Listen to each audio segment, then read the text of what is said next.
بسم الله الرحمن الرحيم.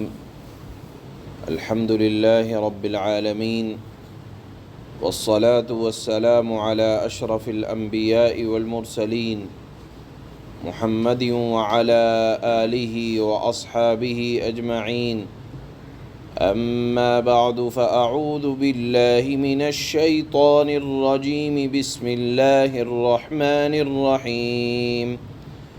ولو أن أهل الكتاب آمنوا واتقوا لكفرنا عنهم سيئاتهم ولأدخلناهم جنات النعيم.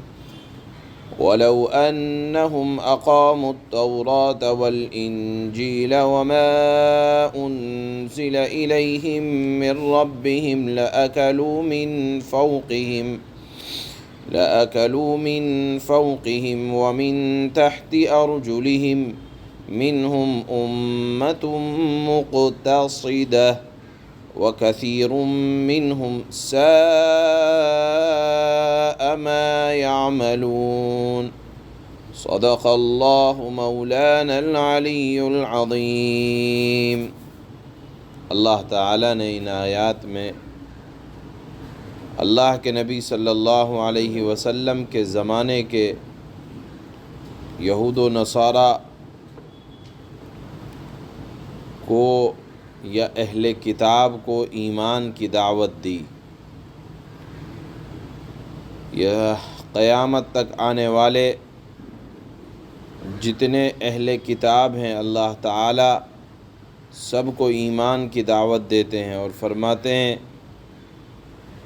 کہ اگر ایمان لے آتے، مخاطب چونکہ قرآن جب اتر رہا ہے تو اللہ کے نبی صلی اللہ علیہ وسلم کے زمانے کے جتنے یہود و نصارہ ہیں خاص طور پر تو ان کو مخاطب کرتے ہیں. چنانچہ فرماتے ہیں وَلَوْ أَنَّ أَهْلَ الْكِتَابِ آمَنُوا، اگر یہ اہل کتاب ایمان لے آتے، وَاتَّقَوْا، اور تقوی اختیار کرتے، تو اس کا دنیاوی اور اخروی فائدہ کیا ہوتا؟ دونوں بیان فرمایا. لَكَفَّرْنَا عَنْهُمْ سَيِّئَاتِهِمْ، تو ہم ضرور بالضرور ان کی تمام خطائیں، تمام برائیاں معاف کر دیتے. وَلَأَدْخَلْنَاهُمْ جَنَّاتِ النَّعِيمِ، اور راحت و سکون کے باغات میں ان کو داخل کرتے. معلوم یہ ہوا کہ ایمان اور تقوی یہ ایک ایسی چیز ہے کہ اس کی وجہ سے دنیا میں بھی راحت ملتی ہے، سکون ملتا ہے، اطمینان ملتی ہے، آرائش اور آسائش، راحت اور ظاہری اور باطنی ہر اعتبار سے سکون نصیب ہوتا ہے. اور آخرت میں تو اللہ نے جنات النعیم کا وعدہ فرمایا ہی ہے، اور دنیا میں خطائیں معاف ہونے کا بھی اللہ تعالیٰ نے وعدہ فرمایا ہے. لیکن ساتھ میں اللہ نے یہ بھی ارشاد فرمایا کہ ان میں سے بہت تھوڑے سے لوگ سمجھدار نکلے، یعنی بہت تھوڑے سے لوگ ایسے نکلے کہ جن کا اپنی کتاب پر بھی ایمان تھا، اور چونکہ ان کی کتاب میں نبی آخر الزماں حضرت محمد مصطفیٰ صلی اللہ علیہ وسلم کی علامتیں، ان کی جائے پیدائش اور ان کا ہجرت کر کے مدینہ منورہ کی طرف آنا، یہ تمام کا تمام موجود تھا. حضرات صحابہ کی علامتیں ان کی کتابوں میں موجود تھیں. تو اللہ نے فرمایا بہت تھوڑے سے لوگ ایمان لائے. وَكَثِيرٌ مِّنْهُمْ سَاءَ مَا يَعْمَلُونَ، اور بہت زیادہ جماعت ایسی تھی جو کردار کے برے تھے. دیکھیے اللہ تعالیٰ کے یہاں وقعت، حیثیت کردار کو ملتی ہے، ظاہری شکل و صورت کی اللہ کے یہاں کوئی ویلیو نہیں ہے. آپ دیکھیں عرب کے سردار شکل و صورت کے اعتبار سے انتہائی وجیح اور چہرے کے اعتبار سے انتہائی خوبصورت، دوسری طرف حضرت بلال رضی اللہ تعالی عنہ رنگ و روغن کے اعتبار سے انتہائی سیاہ اور حضرت خباب ہوں، حضرت عمار ابن یاسر ہوں، اگرچہ شکل و صورت فقر و فاقے کی وجہ سے وہ مالداری کے اثرات نہیں تھے، لیکن اللہ کے ہاں ان کے کردار کی وجہ سے بڑی وقعت تھی۔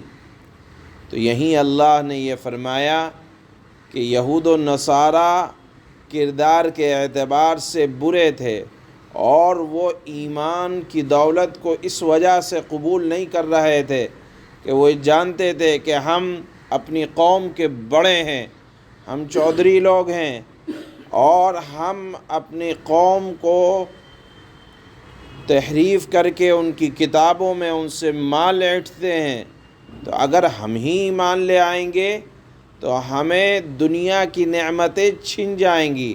تو اللہ نے فرمایا کہ ایمان اور متقیوں سے دنیا کی نعمت چھنتی نہیں ہے، بلکہ اللہ تعالی راحتیں نصیب فرماتا ہے، آسائشیں نصیب فرماتا ہے، سکون عطا فرماتا ہے۔ یہ مضمون اللہ تعالی نے یہاں ارشاد فرمایا۔ لہذا آدمی کو یہ نہیں سمجھنا چاہیے کہ میں اگر حق بات کہوں گا تو میری دنیا خراب ہو جائے گی، بلکہ اللہ تعالی ایمان اور تقوی کی بنیاد پر دنیا اور آخرت دونوں کا سکون عطا فرماتے ہیں۔ لیکن اللہ نے فرمایا کہ یہاں اہل کتاب میں سے اس بات کو سمجھنے والے بہت تھوڑے تھے، اکثر لوگ بد عمل اور بد کردار تھے۔ راہ راست پر آنے والے لوگوں کی اللہ تعالیٰ نے یہاں قرآن میں تعریف بھی کی ہے۔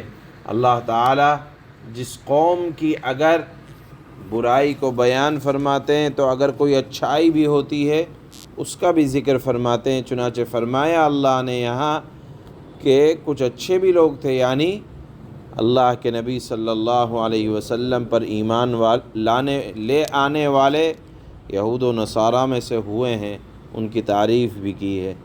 اللہ فرماتے ہیں وَلَوْ أَنَّ أَهْلَ الْكِتَابِ آمَنُوا وَاتَّقَوْا لَكَفَّرْنَا عَنْهُمْ سَيِّئَاتِهِمْ وَلَأَدْخَلْنَاهُمْ جَنَّاتِ النَّعِيمِ۔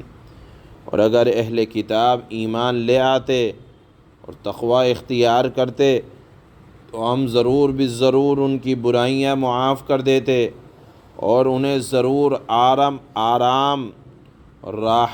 راحت کے باغات میں داخل کرتے۔ ہم انہیں ضرور بالضرور ایمان اور تقوی کی بنیاد پر انہیں آرام اور راحت کے باغات میں داخل کرتے۔ وَلَوْ أَنَّهُمْ أَقَامُوا التَّوْرَاةَ وَالْإِنْجِيلَ وَمَا أُنْزِلَ إِلَيْهِمْ مِنْ رَبِّهِمْ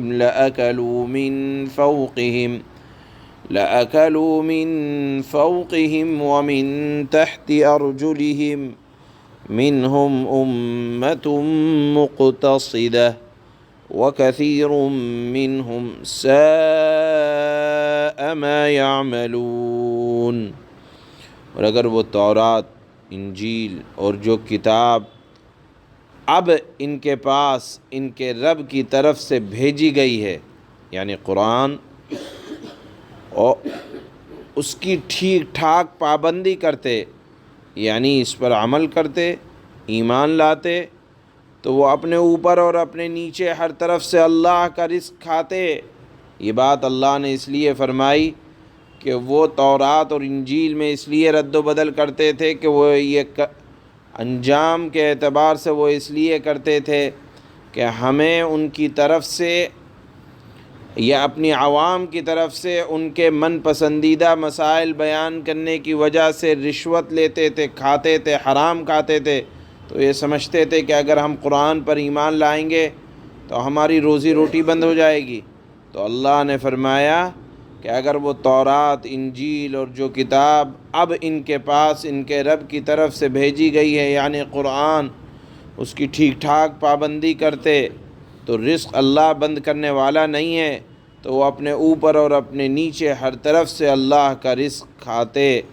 اگرچہ ان میں ایک جماعت راہ راست پر چلنے والی بھی ہے، مگر ان میں سے بہت سے لوگ ایسے ہی ہیں کہ ان کے اعمال خراب ہیں۔ سبحان اللہ۔